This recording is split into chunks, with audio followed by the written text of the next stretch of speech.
En este video vamos a aprender sobre qué son los sesgos en la estadística inferencial, cómo los detectamos, de dónde provienen.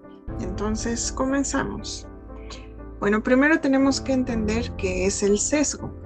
Básicamente, sesgo significa que nuestra información tiene errores, es decir, que es imprecisa. Y estos errores pueden estar en cualquier tipo de nuestros datos, ya sea los datos en bruto, los parámetros que calculamos, incluso los errores que calculamos para estos mismos datos. Si nuestra información es imprecisa, entonces las conclusiones que vamos a obtener también serán imprecisas. A manera de resumen, esto significa que el sesgo es sinónimo de imprecisión. Cuando estamos hablando de estadística, el sesgo proviene de dos fuentes. Uno son los outliers y otra la violación de supuestos. Vamos a ver uno por uno. Primero, comenzamos con los outliers, que también son llamados valores atípicos o valores extremos. Estos valores extremos son puntajes muy diferentes al resto de nuestros datos, que se desvían usualmente muchísimo de ellos. Vamos a poner un ejemplo. Imaginen que en un grupo de alumnos yo quiero conocer cuál es el promedio de sus calificaciones. Entonces le pido la calificación a cada uno de mis alumnos. Los veríamos de este lado. Cuando calculo la media, obtengo una media de 9.2. Este ejemplo que les estoy poniendo aquí sería sin el outlier. La media de 9.2 es una buena representación del resto de los datos. Todos se parecen un poquito. Sin embargo, si uno de estos alumnos quizá nunca asistió a la clase y obtuvo una calificación muy baja, por ejemplo 5, si yo calculo la media con ese dato, la media va a ser muy diferente a lo que me saldría si no estuviera esto. Por ser un puntaje muy bajo, hace que mi media también baje. Y este número ya no es tan buen representante del resto de mis datos. Por eso, esta media que yo calculé se podría decir que tiene error. El problema es que cuando nosotros identificamos un outlier o valor atípico, a veces son valores reales. Si este es un alumno que sí asistió a clases todo el semestre y aún así esta fue su calificación, pues es un valor real, no es un outlier. Pero si se trató de un alumno que se dio de baja, quizá, pues entonces no debería de tomarlo en cuenta para el resto de mi cálculo, ya que introduce error. Muy bien, aparte de los outliers tenemos los supuestos, o más bien, la violación de supuestos sería lo que introduce el sesgo. La mayoría de los sesgos en estadística inferencial provienen de la violación de estos supuestos. ¿Pero qué es un supuesto? Básicamente es una condición que nos asegura que lo que vamos a hacer va a funcionar. Estos supuestos ya están establecidos para cada tipo de prueba estadística que nosotros usamos. Básicamente, si cumplimos los supuestos de esa prueba, podríamos interpretar correctamente nuestros resultados. Estos resultados son el parámetro de la prueba y el valor P que calculamos. En cambio, si se violan estos supuestos, es decir, si no los cumplimos, estos resultados serán incorrectos o imprecisos, que sería una mejor manera de llamarles, y por lo tanto nuestra conclusión sería errónea o imprecisa. ¿Y cuáles son estos supuestos? Bueno, cada prueba tiene los suyos, pero vamos a ver que estos 4 son los más importantes, son los que más se repiten en la estadística inferencial: la aditividad y la linealidad, la normalidad, la homocedasticidad y la independencia. Vamos a verlos de forma breve. La independencia significa que los errores en nuestro modelo no se relacionan entre sí. Para poner un ejemplo, imaginen que hacemos un experimento para ver si los participantes recuerdan ciertas fotografías. Pero después de que yo les muestro las fotos, los dejo que platiquen y participen y compartan lo que vieron entre ellos. Entonces, cuando yo les pregunte qué fotografías recuerdan, sus respuestas van a ser muy similares, es decir, van a recordar las mismas fotos de las que hablaron y olvidarán aquellas de las que no hablaron. Entonces, los errores, es decir, esas que olvidaron, van a ser dependientes de lo que platicaron entre sí. Aquí se estaría violando el supuesto de independencia. Cuando nosotros realizamos experimentos, debemos de asegurarnos que los grupos son independientes para cumplir con este supuesto. Es uno de los más básicos y no lo podemos detectar de forma estadística, únicamente con el diseño y la metodología de investigación. Por ejemplo, cuando hacemos una investigación con muestras relacionadas, este supuesto no se cumple, pero está bien, porque hay pruebas estadísticas especiales para ese tipo de diseños. Ahora, la aditividad y la linealidad significan que cada variable de resultado o la variable dependiente está linealmente relacionada con las variables predictoras o con las variables independientes. ¿Esto qué significa? Que si sumáramos el efecto de cada una de mis variables predictoras, eso es lo que nos daría el resultado, así como está, una suma. Bueno, la idea que hay detrás de esto es en realidad una fórmula un poco más complicada, pero se reduce a esto, a una suma de los predictores. Este supuesto matemático de la aditividad y la linealidad es importante para las pruebas que vamos a ver durante este curso. No todas las pruebas estadísticas están basadas en este supuesto, porque hay cosas que no se relacionan de manera lineal. Cuando este es el caso, se usan otro tipo de pruebas. Sin embargo, para las que vamos a ver nosotros durante este curso, sí es muy importante que se cumpla el primer supuesto, de aditividad y linealidad. Después tenemos el otro supuesto que es de los más importantes de la estadística paramétrica, y es el supuesto de normalidad. Esto básicamente significa que la población de donde sacamos nuestros datos debe de tener una distribución normal, que la distribución muestral también debe de ser normal, y que los residuales o el error, como se les llama, también deben distribuirse de forma normal. Si esto te suena un poco raro, no te preocupes. Lo más importante es que sepas cómo se detecta, ya que esto, en teoría, no lo podemos comprobar en la realidad. Entonces, ¿cómo le hacemos? Básicamente observamos nuestros datos y su distribución, y observamos que tenga una distribución normal. Esta idea está basado en el teorema del límite central, el que nos dice que mientras más grande es una muestra, más se parece a una distribución normal. Es la que adopta la forma de campana. ¿Pero qué es grande? En estadística inferencial, las muestras mayores a 30 elementos son consideradas grandes, aunque en algunos casos esto no es suficiente. Por lo tanto, hay que comprobarlo con algunas medidas. Ahora vamos a ver cuáles. Bueno, lo más sencillo es verlo en una gráfica. Una distribución normal tiene esta forma de campana.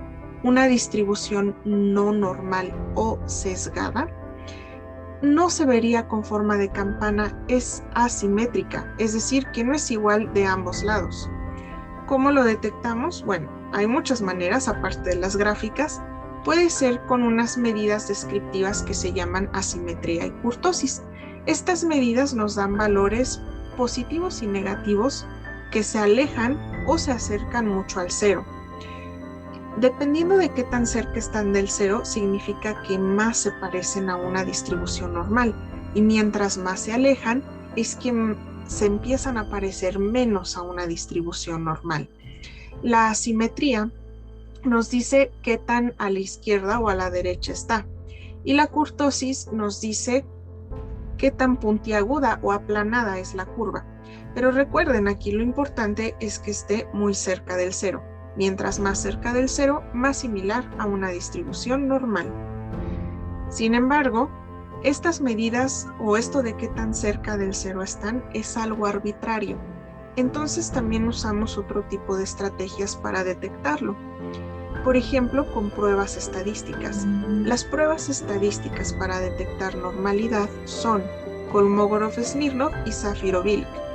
Estas lo que hacen es comparar los puntajes de nuestra muestra contra una distribución normal.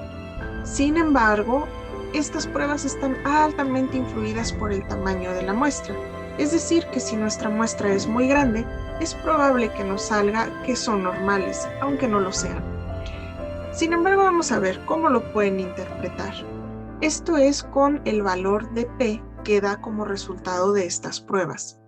Si el valor de P fuera mayor que 0.05, significa que nuestra distribución probablemente sea normal.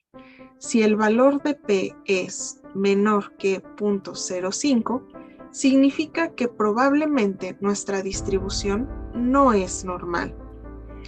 Muy bien, ahora vamos a pasar al siguiente supuesto, que es el supuesto de homocedasticidad. Esto de homocedasticidad también significa homogeneidad de varianza. Su contrario sería la heterocedasticidad o heterogeneidad de varianza. ¿Qué significa esto? Bueno, depende. Cuando nosotros queremos comparar grupos, significa que ambos grupos tienen la misma varianza, porque asumimos que ambos vienen de poblaciones similares. Pero cuando nosotros queremos relacionar variables, esto es un poquito más complicado. Significa que la variable de resultado se mantiene constante en todos los niveles de la variable predictora. Sé que esto suena raro, pero vamos a ver un ejemplo. Imaginen que yo quiero ver si las horas que pasan las personas escuchando música con sus audífonos se relaciona con su nivel de sordera. El eje de las X es la variable predictora, que son las horas escuchando audífonos, y el eje de las Y es la variable de resultado, que es en el nivel de sordera. Si se dan cuenta, estas medidas o estos datos van subiendo conforme el número de horas que se escucha música. La sordera también va aumentando. Y su varianza, que es una medida de dispersión, también es la misma en cada posible valor de esta variable. Varían de la misma manera para esta variable. Eso sería la homogeneidad de varianza. ¿Y cómo se vería la heterogeneidad de varianza? Aquí, en algunas horas, la varianza en la sordera es de cierto tamaño, pero en otras horas la varianza es diferente. Por ejemplo, aquí es muy pequeña y en estos casos es muy grande. Esto significa que mi varianza no es igual en cada nivel de mi variable independiente o predictora, y por esta razón podría haber error en mis datos. Bueno, verlo así en realidad es un poco complicado, pero lo que hacemos más bien es usar un dispersigrama para detectar estos tres supuestos de los que acabamos de hablar: la linealidad, la normalidad y la homocedasticidad. Estos dispersigramas lo que nos representan es esos valores predichos a partir de nuestra variable independiente. Puede ver en la primera gráfica, esto sería un caso que cumple tanto con la homocedasticidad, la normalidad y la linealidad, pero vamos a ver a qué o cómo detectamos cada uno de ellos. Por ejemplo, la homocedasticidad significa que todos varían de la misma manera. Si nosotros vemos que los puntitos están dispersos a lo largo de la gráfica, de la misma manera entre sí, significaría que se cumple la homocedasticidad. Vean que aquí todos están dispersos de la misma manera, están a la misma distancia, por decirlo así. Y en las gráficas de abajo hay unos que están más apiñados y otros más dispersos. Apiñados y más dispersos. Apiñados y más dispersos. Eso es la heterocedasticidad. Ahora vamos a ver cómo detectar la normalidad. La normalidad significaría que mis datos sean simétricos. Si yo dibujo una línea a la mitad de la distribución de mis datos, deberían de ser similares de un lado y del otro. Vean que en este caso, que es normal, sí es simétrico. En este caso también, al partirla a la mitad, es igual en las dos mitades. Y nada más. En el resto de las gráficas, si las divido a la mitad, ya no se reflejan como si fuera un espejo. Eso significa que no son simétricas. Y bueno, la linealidad es la más fácil de detectar de esta manera. Básicamente, lo que tenemos que observar es que los datos se vayan dispersando formando una línea. Aunque estos están bastante dispersos, En realidad sí forman una línea continua. Los de acá abajo también, estos también y estos también. Pero vean cómo estos forman un quiebre en su dispersión. Aquí tenemos un primer quiebre, por ejemplo, y aquí también empieza a haber otro quiebre, como que se vuelve chueca la gráfica. Eso significaría que no hay linealidad. Y bien, con este tipo de dispersigramas podemos observar todos nuestros supuestos de un solo vistazo. Ahora, también podríamos detectar la homocedasticidad con pruebas estadísticas. La prueba estadística para detectar homocedasticidad es la prueba de Levin. Esta la usamos cuando queremos comparar grupos. Básicamente lo que hace es probar si las varianzas de cada grupo son iguales. El problema es que por ser una prueba estadística está altamente influida por el tamaño de la muestra. En muestras muy grandes, la prueba de Levin va a salir que sí hay homocedasticidad, aunque quizá no la haya. Aún así, si ustedes la quieren usar, ¿cómo se interpreta? Es con el valor de P. Si el valor P es menor a 0.05, esto significa que mis varianzas no son iguales y que hay heterocedasticidad, o sea, que se violó el supuesto. Pero si el valor de P es mayor que 0.05, esto significa que las varianzas son iguales. Entonces se cumple el supuesto de homocedasticidad. Y muy bien, pues eso es todo para el tema de los supuestos. Estudia y ve este video con calma para que los entiendas muy bien. Hasta luego.